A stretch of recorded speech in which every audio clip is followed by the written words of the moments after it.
அன்புள்ள தங்க தமிழன் யூடியூப் சேனல் உங்களை வரவேற்பது முருகவேல் திருமலை சாமி செங்குட்டுவன். இந்த சேனல் ஆரம்பிப்பதற்கு முன்னால் நான் கொஞ்சம் யோசித்தேன். சேனல் கொஞ்சம் டிஃப்ரெண்ட்டாக இருக்கணும், பொலிட்டிக்கலி மோட்டிவேட்டடாக இருக்கக்கூடாது, ஒருத்தரையும் தாக்குற மாதிரி இருக்கக்கூடாது, பியூர்லி எல்லாத்தையும் டென்ஷன் ரிலீஸாக இருக்கணும், அந்த மாதிரி சப்ஜெக்டாக தான் போடணும்னு சொல்லி முடிவு பண்ணோம். அதுக்கு தகுந்த மாதிரி தான் நான் ஒவ்வொரு டாப்பிக்கு நான் செலக்ட் பண்ணி உங்களுக்கு கொடுத்துட்ருக்கேன். இன்றைக்கி உங்களுக்கு ஒரு டிஃப்ரெண்ட் டாபிக், எல்லா வீட்லேயும் நடக்கிறது தான். அதில் ஒரு சின்ன பகுதி மட்டும் உங்களுக்கு கொடுக்குறேன். வழக்கமாக நாங்கள் வாக்கிங் போவோம். காலையில் வாக்கிங் போகும்போது எங்கூட டாக்டர் சுப்பிரமணியம்னு ஒருத்தர் கூட வாக்கிங் வருவார். ரொம்ப என்ன சொல்லுதுன்னா ஹாப்பியஸ்ட் பர்சன், ரொம்ப ஜாய்ஃபுல். எப்போ பார்த்தாலும் ஒரு ஜோக் சொல்லி சிரிச்சுட்டே இருப்பார். லைஃப் ரொம்ப லைட்டாக எடுத்துக்கிற மனுஷன். அவர் இருக்கும்போது எங்களுக்கெல்லாம் ரொம்ப சந்தோஷமாக இருக்கும். ஒரு நாள் காலையில் வாக்கிங் வரும்போது கையில் ஒரு அடி நீளமுள்ள ஒரு குச்சி ஒன்று கொண்டு வந்தார். நான் என்ன நினச்சேன், ஒரு நாய் அடிக்கடிக்கு அதாவது கொண்டு வருவார்னு நினச்சேன். அதை பற்றி கேட்கல, விட்டுட்டேன். கொஞ்ச தூரம் வந்தோன்னா, ஏன் மிஸ்டர், நான் கையில் ஒரு தடி வச்சுருக்கேனே, எதுக்குன்னு கேட்டியா அப்படின்னாரு. நான் சொன்னேன், இல்லை சார், ஏதோ நாய்க்கு வந்தால் துரத்துறதுக்காக இருக்கும் அப்படின்னேன். இல்லை, இப்போ பாருன்னு சொல்லி அந்த ஸ்டிக்கோட நடுவில் ஒரு பட்டன் அமுத்தினார். 2 பக்கம் ஸ்பீக்கர் அப்படி மேலே வந்துடுச்சு. இன்னொரு பட்டன் அமுத்தினோன்னா மெல்லிசாக நாயனும் வந்தது. ரொம்ப அருமையாக இருந்துச்சு. நான் சொன்னேன், சார் இது ஹெட்ஃபோனில் வந்திருக்கு, ஹெட்செட்டில் வந்திருக்கு, அதேமாதிரி நம்முடைய மொபைல்லலாம் இருக்கே அப்படின்னேன். எல்லாம் இருக்குப்பா, இது கொஞ்சம் நோவலாக தெரிஞ்சது, வாங்கினேன் அப்படின்னு சொல்லி சொன்னார். அப்புறம் இன்னொரு விஷயம் உனக்கு தெரியுமா, ரஷ்யாவில் ஒரு பெரிய இன்வெஸ்டிகேஷன் ஒன்று பண்ணாங்க. 3 செக்ஷன் ஆஃப் பீப்புள் எடுத்துட்டாங்க. 30 ஆஃப் ஈக்குவல் கேட்டகரிஸ், அதாவது ஒரே டிகிரிஸ் படிக்கிற மாதிரி 30 பேர் எடுத்துட்டாங்க. ஒரு 30 பேரை காலையில் பிரேக்ஃபாஸ்ட் கொடுக்கும்போது வெறும் பிரேக்ஃபாஸ்ட்டு மட்டும் கொடுத்தாங்க. 2வது 30 பேர் கொடுக்கும்போது தண்டர் மியூசிக், பெரிய ஜாஸ் மியூசிக்கை போட்டு அவங்களுக்கு பிரேக்ஃபாஸ்ட் சப்ளை பண்ணாங்க. 3வது மக்களுக்கு வெறும் வயலின் இல்லை சாஃப்டாக ஒரு மியூசிக் அதை போட்டு அவங்களுக்கு கொடுத்தாங்க. 30 days இதை ரிப்பீட் பண்ணாங்க. 30th டேக்கு அப்புறம் ரிசல்ட்டை பார்த்தோன்னா ரொம்ப ஒண்டர்ஃபுல்லாக இருந்துச்சு. என்ன ரிசல்ட்டு அப்படின்னு சொல்லி நான் கேட்டேன். அவர் சொன்னார், இந்த ஃபஸ்ட்டு பேட்ச் ஆஃப் பாய்ஸுக்கு நார்மலாக இருந்துச்சு. அவங்களுக்கு பிளட் சுகர் ஏறி இறங்கி நார்மல் பர்சனுக்காக இருந்துச்சு. செகண்ட், அந்த தண்டரிங் மியூசிக் எல்லாம் கேட்குறாங்க இல்லையா, அவங்களுக்கு பிளட் சுகர் எல்லாம் கொஞ்சம் வேரியண்ட்டாக இருந்துச்சு.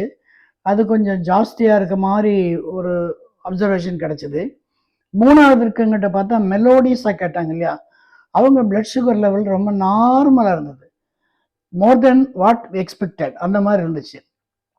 அப்போ இதுலேருந்து என்ன தெரியும்னா, நம்ம சாப்பிடும்போது சங்கீதம் கேட்டால் நமக்கு அந்த சாப்பாடு டைஜஸ்ட் ஆகுது, டைஜஸ்ட் சிஸ்டம் வேலை செய்யுது, மனசுக்கு நல்லா இருக்குது அப்படின்னு சொல்லி அவர் சொன்னார். சொன்னோன்னே, அப்படியா சார், ரொம்ப நல்லா இருக்கே அப்படின்னேன். அதுதான் பிரச்சனை அப்படின்னாரு. என்ன பிரச்சனை சார்? ஒன்றும் இல்லை, நேற்று காலையில் பிரேக்ஃபாஸ்ட் சாப்பிட்டேன், மத்தியானம் லஞ்ச் சாப்பிட்டேன், நைட்டு எப்பவுமே நம்மளுக்கு ஆன்சைட்டி, டென்ஷன், கோபம் எல்லாம் காலையிலேருந்து வர்ற அந்த நிகழ்ச்சிகள்லாம் சேர்ந்தால் நம்ம மனசு போய் அமுத்துது. அப்போ நைட்டு தான் நம்மளுக்கு டென்ஷன் இருக்கும். அப்போ நைட்டு டின்னர் சாப்பிடும்போது மியூசிக் போட்டால் எப்படி இருக்கும் அப்படின்னு யோசித்து நான் ஒய்ஃப்கிட்ட சொன்னேன், அம்மா, இன்றைக்கி நீ பார்க்கறதுக்கு ரொம்ப அழகாக இருக்க, ஒன்று பொய் தான், அழகாக இருக்க, ஆனால் நீ செய்கிற சாப்பாடும் ரொம்ப நல்லா இருக்குது, டேஸ்டியாக இருக்குது, வாசனையாக இருக்குது. இப்போ ஒரு சின்ன சேஞ்ச் பண்ணுவோம், என்னென்னா நீ சாப்பிடு, நான் பாடுறேன் அப்படின்னு சொல்லியிருக்காரு. அந்த அம்மா சொல்லிச்சு, என்ன இன்றைக்கி ரொம்ப விசித்திரமாக இருக்கேன்னு. இல்லைப்பா, இந்த மாதிரி யூனிவர்சிட்டியில் படித்தேன், நம்ம டெஸ்ட் பண்ணி பார்ப்போன்னு. சரின்னு அந்த அம்மா சாப்பிடுது. அந்த அம்மா ஒரு கண்டிஷன் போடுது, பாடுறேன்னு சொல்கிறீங்களே, என்ன பாட்டு பாட போகிறீங்க? அதுக்கு அவர் சொன்னார், நான் ஒரு 3 பாட்டு, சின்ன சின்ன வரி தான், எனக்கு நிறைய பாட்டு தெரியாது, முதல் வரி 2 வரி தான் தெரியும்னு. அந்த அம்மா சொல்லிச்சு, சரி பாடுறது பாடுறீங்க, முதல்லாம் ஒரு சாமி பாட்டு பாடுங்கன்னு சொல்லிச்சு. உடனே அவர் குறையொன்றும் இல்லை, அது ஒரு சின்ன 2 லைன் பாடினார். அதுக்கு அடுத்தது கேளுங்கள் கொடுக்கப்படும், தேடுங்கள் கண்டடைவீர்கள்னு கிறிஸ்டியன் பாட்டு ஒன்று. அப்புறம் அதே மாதிரி இஸ்லாமில் அது ஒரு பாட்டு. நம்ம இவர் நாகூர் அனீபா பாருங்க, இறைவனை கேளுங்கள் அப்படின்னு ஒரு பாட்டு இருக்கு. இறைவனிடம் கேளுங்கள் அவன் இல்லை என்று சொல்லுவதில்லை அப்படின்னு ஒரு பாட்டு. இதை மெதுவாக பாடினோன்னே நம்ம சாப்பிட்டு முடிஞ்சு பொறுமையாக எந்திரிச்சு மெதுவாக நடந்து போய், இங்கே தான் சஸ்பென்ஸ், மெதுவாக நடந்து போய் பீரோவை திறந்து ஒரு பர்ஸ் எடுத்துகிட்டு வந்தது. அதுக்கு அவர் சொன்னார், என்னப்பா பண்ண போகிற? இல்லை இல்லை, நீங்கள் பாடினீங்க இல்லையா அதுக்காக அப்படின்னு சொல்லுது. உடனே ஒரு 50 ரூபாய் தூக்கி டேபிள் மேலே வைக்குது. எனக்கு ஒரே சந்தோஷம், என் பாட்டை கேட்டு நீ 50 ரூபா வைக்கிறியா அப்படின்னு சொல்லி. அப்புறம் அந்த அம்மா சொல்லிச்சு, இது கொஞ்சம் பாருங்கன்னு சொல்லி பையை திறந்து இன்னொரு 500 ரூபாய் தூக்கி டேபிளில் வைக்குது. அவருக்கு ஒன்றும் புரியல. ஏம்மா முதல்ல 500 வச்சு இப்போ 500 வைக்கிற, 50 வச்சு இப்போ 500 வைக்கிற, என்னன்னு கேட்குறாரு. ஒன்றுமில்ல, 50 ரூபா வந்து நீங்கள் பாடினதுக்கு, இந்த 500 ரூபா வந்து நீங்கள் பாட்டை நிறுத்தினதுக்கு அப்படின்னு சொல்லிட்டு அந்த அம்மா போயிடுச்சு. ஆக மொத்தத்தில் அவர் பாட்டை நிறுத்தினதுக்கு அவர் சம்பாதிச்சது வந்து 500 ரூபா. அவர் நினச்சது அந்த ரஷ்யன் யூனிவர்சிட்டியில் கண்டுபிடிச்சதை நம்ம இம்ப்ளிமெண்ட் பண்ணலான்னு. ஆனால் அந்த இம்ப்ளிமெண்டேஷன்லாம் நமக்கு ஒர்க் அவுட் ஆகலை அப்படின்னு அவர் ரொம்ப லேட்டாக தெரிஞ்சுட்டு என்கிட்ட சொன்னார். அதுக்கு நான் சொன்னேன், ஒன்றும் பிரச்சனை இல்லை சார், தினம் தினம் இதே மாதிரி அந்த அம்மாட்ட பாடுறேன்னு சொல்லுங்கள், தினம் தினம் 500 ரூபா தருவாங்க அப்படின்னு சொன்னேன்.